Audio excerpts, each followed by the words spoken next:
Кого я підтримую, хто вас зробив? Я видел несколько твоих роликов, когда ты выступаешь за Порошенко. Ага, я зрозумів. Я от власне це хотів уточнити. Добре, можна я дам відповідь?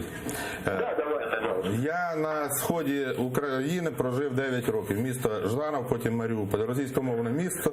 І я був теж російськомовним громадянином. Але мову своєї країни я знаю. Мову своєї батьківщини. Хоча я тут не проживаю, я не зобов'язаний це робити. Але я її знаю, тому що я поважаю Україну і поважаю батьківщину. Не розумію, чому ви цього не знаєте. Це перше.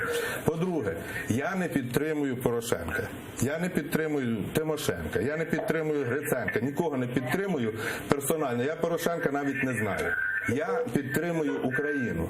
Будь-хто, хто виступає за Україну, за незалежність України, за європейський курс України, за цивілізацію, яка має тут бути, я його підтримую. І сьогодні Порошенко, на мій погляд, на моє суб'єктивне таке думання, він веде Україну геть від імперії у Європу, у цивілізацію.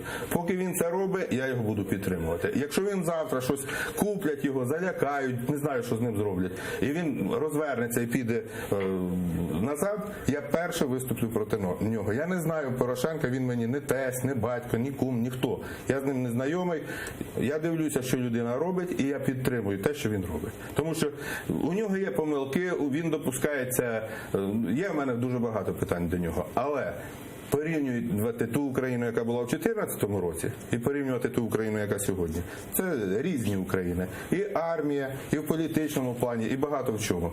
Президент, якщо ви не знаєте, я вам нагадаю по Конституції, відповідає в основному, там є другорядні речі, але в основному повністю відповідає тільки за дві речі. За армію і за зовнішню політичну діяльність. Так от, в 2014 році дуже багато американців не знали різниці між українцями і росіянином. Мене чули мій акцент і казали: ти руський? Are you Russian? Ми всі там були Russians. Сьогодні я приїжджаю, чують акцент: Are you Russian? No, I'm Ukrainian. Wow, Ukrainian, beautiful.